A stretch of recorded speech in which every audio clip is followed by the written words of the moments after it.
Chelsea are supposedly leading the race for former Juventus striker Dusan Vlahovic, but as ever will face stiff competition for his signature. The clear-out begins, and Chelsea have also announced that they are releasing 4 academy players after this season, with the club also looking to sell US international Gargas Lanina after failing to make a single appearance for the first team. The pre-Club World Cup friendlies are getting really interesting, with Argentina's Valentine Barco putting in a phenomenal performance, but unfortunately also another horror show from Nicholas Jackson. Oh! Welcome, Blue Believers, to another episode of the Stamford Sync, where we are syncing up with everything Chelsea FC. And although we've currently got 5 strikers on the books, apparently we're targeting another one, so let's get into it. Chelsea Transfer posted this via Sports Witness. Chelsea are currently leading the race for Dusan Vlahovic. The Blues see the Serbian an ideal profile to increase quality, physicality, and the realisation of capacity in attack. Barcelona, Real Madrid, Bayern Munich, and Newcastle are also observing movements. So Dusan Vlahovic has actually been on the scene for a little while, and he's younger than I thought he was. It's been a will they, won't they? I think for a long time with Vlahovic. Like, he's been at Juventus for a while. Obviously, his contract is running out, and they've decided not to sign a new deal, so he will be leaving as a free agent. Being that he's coming from the Italian league and Juventus haven't exactly been tearing up trees for a while, I would assume that would mean that his wage demands won't exactly be mega high. And he's a profile of striker that we do have kind of in Liam Delap, but arguably he's a little bit better at it. So let's just take a little look at Vlahovic's last season at Juventus and see what we're looking at. So Dusan Vlahovic, Serbian international, 26 years old. So I genuinely thought he was closer to 30. I think he must have just started young, and he feels like he's just been around every summer. Like, people are always talking about buying him, but obviously it's actually going to happen this time because he's leaving Juventus on a free. He's a forward, he's 190 centimetres, which I think is about 6'4", 6'5", so he's a big old meaty unit, he's a big guy. So last season, he made 23 appearances, scoring 10 goals and 2 assists. So that is actually pretty good for 1 GA every 2 games, essentially. A little bit more than that, which is decent. He scored 7 goals and got 1 assist in Serie A after 19 appearances, and 3 goals and 1 assist in 4 appearances in the Champions League, which is quite impressive. So we're going to get on to a little bit more of Chelsea's striker situation later in the video. We're going to talk about a certain Senegal striker who did not exactly cover himself in glory yesterday, but you got to think, if we go for someone like a Vlahovic, that is to replace Liam Delap and potentially someone else. Do you know what I mean? It really is crazy. We've got 5 strikers on the books at the moment, and honestly, João Pedro is the only one that looks certain to stay. I reported yesterday from the deal sheet that came out on The Athletic that supposedly Emmanuel Omega is not cemented in the plans yet. Liam Delap obviously wants to stay and fight for his place, but 2 goals in 41 appearances. You got to think, like, you know, just based on general averages, if we double Vlahovic's appearances, that's closer to 20 goals and 4 assists, which is kind of what you'd want to see, right, from a striker making that many appearances. You know, we've got Mark Yu, who's probably going to get a loan, if not be sold, because he represents a good profit. And again, no spoilers yet, we'll get into it, but a certain Senegalese striker who's currently not covering himself in glory. So guys, let me know what you think about Dusan Vlahovic. Do you think this is the kind of profile that we need in the squad? Like, you know, João Pedro is obviously going to be the guy.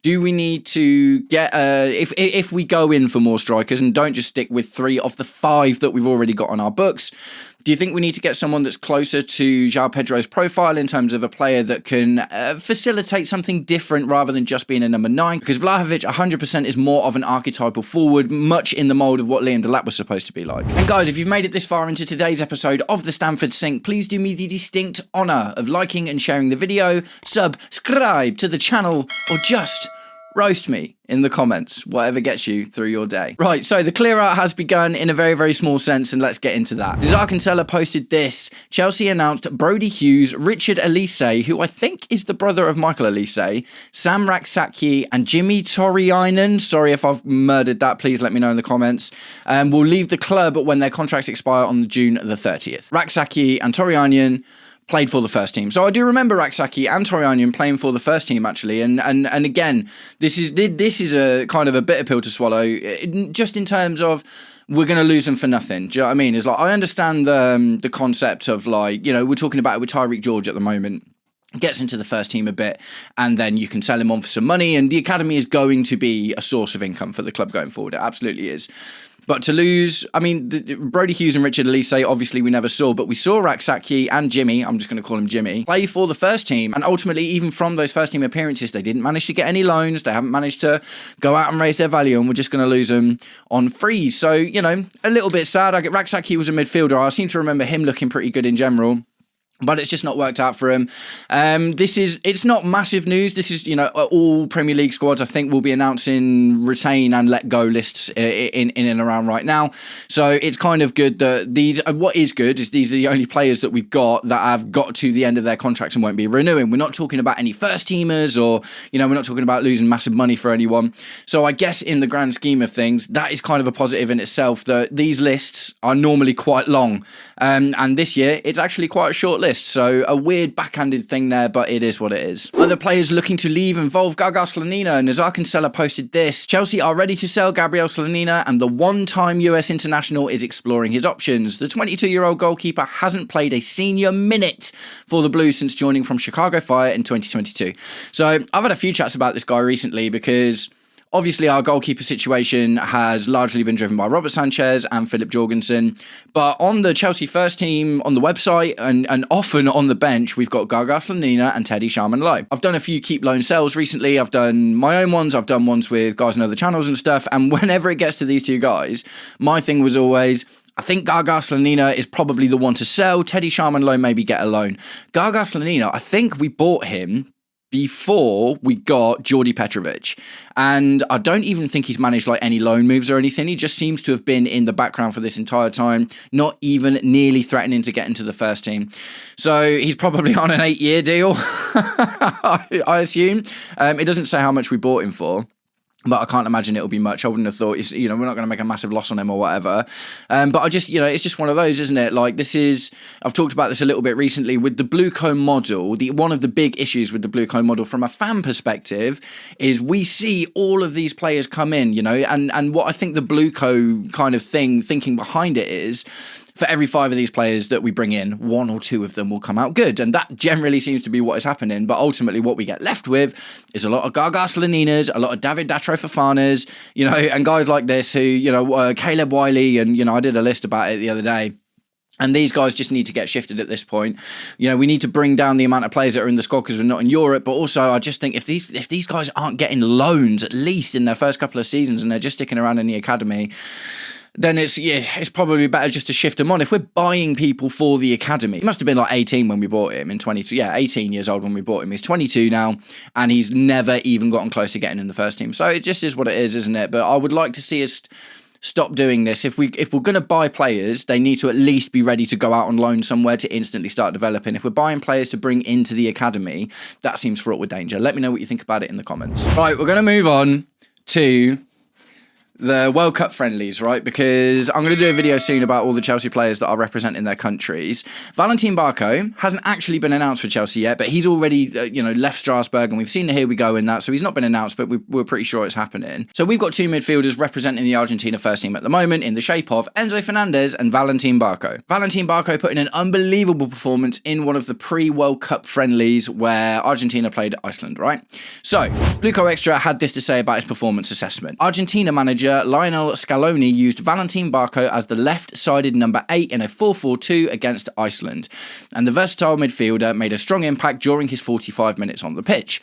Barco combined end product with creativity, scoring once while also creating a big chance and providing 2 key passes. His 92% pass accuracy and his 100% long ball accuracy reflected the quality of his distribution, while his 2 shots showed a willingness to arrive in dangerous areas and influence attacks. Out of possession, he contributed 5 ball recoveries and worked effectively within Argentina's midfield structure. It was an encouraging all-round display from the 21-year-old who balanced creativity, defensive work and attacking threat from the left side of midfield. So that is information via SofaScore. Now, he was brilliant, man. I didn't watch the game, but I've seen his highlight reel, and for 45 minutes, he really, really affected the game. He had the highest SofaScore rating on the pitch. He got SofaScore's man of the match as well, and that's really promising, isn't it? It's really, really promising. A lot of people have been split on Valentine Barco. I have actually been pretty pro. I did a video a couple of weeks ago, about a month ago now, comparing Valentine Barco to Enzo Fernandez. And look, Enzo Fernandez is a better, more rounded player at the moment. He's older, he's got more experience in top-level leagues. But Valentine Barco, I think, looks like more of what we need in the midfield, at least. Now, this is the question as well, because he can play, it says the number 8 position here, but on SofaScore it said he played the left midfield position, so not quite a winger, but the wider position. We know that he can play left midfield, we know that he can play left back, left wing back, and spent most of his time at Strasbourg playing as one of the deeper midfielders, partnering Can't remember his name, but the other midfielder that they've got at Strasbourg. So he's really, really, really versatile. He's super creative. As we saw yesterday, he could score an absolute banger as well. The goal was great. Now, look, it's Iceland at the end of the day. We're not necessarily talking about Premier League level competition here. But the interesting caveat to that is it's easy to say Iceland maybe not the greatest competition, but Valentine Barco was hooked at half-time because it's a friendly. That's really normal. And he didn't come on in his place, but who also came on at half-time was Enzo Fernandez. So here is a little comparison of their performances versus Iceland via SofaScore. They both got 45 minutes each. Valentine Barco got a 7.8 rating and Enzo Fernandez only managed a 6.8. Valentine Barco came off in the 46th minute and was replaced by Alexis McAllister, and Enzo Fernandez came on for Ezequiel Palacios in the 46th minute as well. So they literally, at the stroke of half-time, coming on for the second half, they were both swapped out. So then we go down to the bottom. Like I say, the rating breakdown, obviously, Valentine Barco was the man of the match, and 7.8 versus 6.8 for Enzo Fernandez. But when you look at the little kind of graph thing at the bottom there, Valentine Barco, shooting, really, really good. Passing, really, really good. Dribbling, a little bit less. Defending, bang in the middle. Wicked. Enzo Fernandez, shooting, just above that halfway point. Passing, not so great. Dribbling, okay, he dribbled okay, but his defending was really poor as well. So at the end of the day, like I say, for all of the, it was Iceland thing, Enzo Fernandez played a half against the exact same team.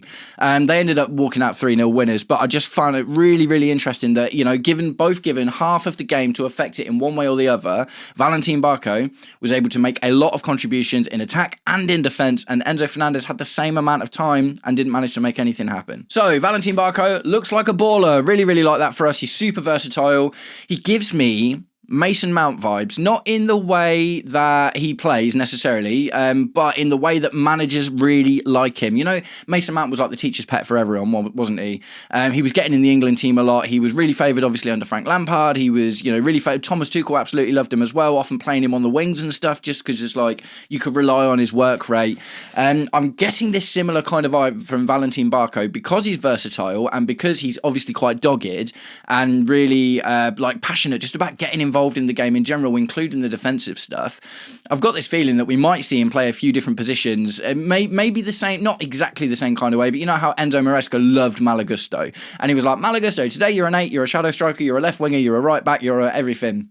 I have a feeling we might see something similar with Valentine Barco, whereas instead of just having this is your position, at the end of the day, if he takes one position and makes it his own, then fair enough. But I think the positive thing with Valentine Barco, as was with Mason Mount and as was with Malagusto, albeit not very well, he looks like he can play in a lot of different positions, and that could be really useful depending on what kind of game you're playing, depending on where you're going to need that amount of energy. We know he can defend if we put him in a left-back position. We know he can create if we put him in midfield. I just think he looks like a really, really good player. A lot of the issue that people have with him is he's a diminutive player. Okay, yep, fair enough. He's a small guy.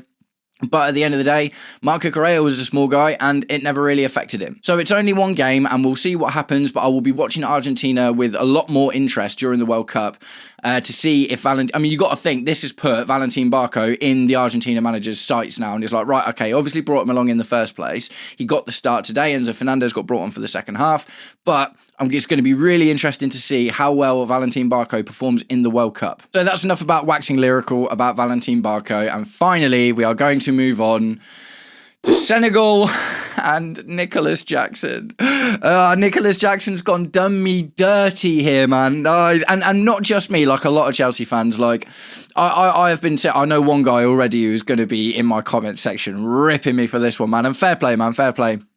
So there's been a lot of keep loan sales. There's been a lot of news about Nicholas Jackson being given an opportunity by Xabi Alonso in pre-season. Now, the other thing, as with Valentine Barco, the World Cup's going to be a really interesting opportunity to see how well these guys perform on a big stage at the end of the day. Nicholas Jackson played for Senegal against Saudi Arabia yesterday, and courtesy of VDYK, this was essentially his greatest hits from that game. He comes on in the 62nd minute, misses a tap-in, 82nd minute, gets a yellow card, 84th minute, gets a second yellow card. This is the same Jackson. He hasn't changed one bit at Bayern. Same immature player. He's no better than Delap. So, the only thing I take issue there is with he's no better than Delap. Delap got loads of stupid cards, got sent off, And at the end of the day, only scored 2 goals in 41 appearances. Like, Nicholas Jackson scored more than that for Bayern Munich in a lot less appearances. So, do I think that Nicholas Jackson is an upgrade on Liam Delap? Yes. Does this performance show that? No. It really doesn't. Oh, Nicholas Jackson, why you gone done me dirty, man? So, like I say, me and, I've done a load of stuff recently with, like, Kai from Behind the Dugouts, Mason from Blues and Stripes, Jay from Talking Chelsea, and we all sit in the same camp of, yes, bring Nicholas Jackson back. That seems like a good idea. And he gets all of this faith from all of the Chelsea fans, and we all are ready to welcome him back with open arms, and then he goes and does this. And also, this isn't the first sitter that he's missed. He played for Senegal. I think in the last game he played for Senegal. He didn't get sent off, but he missed a sitter as well. So the issue with that isn't that I think, actually, maybe we should give Liam Delap a chance. As of right now I'm just starting to think, just get rid of both of them. No, no, I'm not being that hyperbolic. Honestly, I do genuinely still believe that Nicholas Jackson is a better option than Liam Delap. And I do still believe that Xabi Alonso should be afforded the opportunity to give him a chance and see what he can do with him. I've mentioned this a few times recently. Xabi Alonso is really well known for developing players, right? And developing players that maybe you aren't already on top of the world kind of thing. He's good at giving people confidence. He's good at finding ways to get the best out of people. And I hope Nicholas Jackson is someone, because the thing about Nicholas Jackson is he's on the cusp of being a really good player. His figures are good, and on his best day, he's really good. But I do often say it doesn't matter how good you are on your best day. It matters how bad you are on your worst day. And on Nicholas Jackson's worst day, he misses sitters and gets carded in the space of 20 minutes after coming on as a sub. I don't know if he got sent off at Bayern Munich at all. I haven't looked that deep into it, but obviously there was 2 quite prominent red cards at the end of his Chelsea career, the one in the Newcastle game and the one in the Club World Cup, which turned out to be his last performance for us, I think, as well. So, Nicky, why are you gone dummy dirty like this, Nicholas Jackson, man, Nicholas Jackson? So, look, the World Cup's going to be really interesting, not just for watching our players that are in our first team, that are, see how they perform. For me, it's going to be very much about watching the likes of Nicholas Jackson and Valentine Barco, seeing how they get on. I don't know if Emmanuel Omega's going to the Netherlands actually as well. And that might be another interesting one to see how he gets on if he does. I'll have to look into that. But Valentine Barco, wicked, big fan. That looks absolutely great. Do you know what I mean?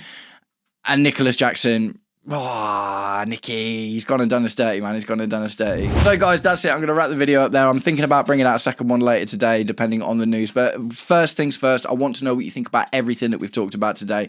Dusan Vlahovic, free agent, 26 years old, not super old at all. Pretty good. I mean, 23 appearances last season leads me to believe that he's probably been injured, which is a worry in itself. But with essentially in and around a 0.5 GA for that season and a really good performance, a couple of performances in the Champions League, is he the kind of guy that we bring in so we can shift out a Liam Delap, so we can shift out a Nicholas Jackson? Do we just clean house and bring in these guys, right? So yeah, we talked a little bit about some of the players that have been released. I think the only big positive from this story is this is quite a short list compared to what we've seen in the last few years, so that's pretty good as well. Gaga Slonina wants out. Yeah. Oh, well, we're looking to sell him. Like, just completely makes sense. Literally never even got close to the first team. Valentine Barco looks like an absolute baller, and I hope he keeps going from strength to strength. And I do just think he's the kind of player that we need in the squad next season. He's creative. He is actually defensively resolute by the looks of yesterday, at least as well.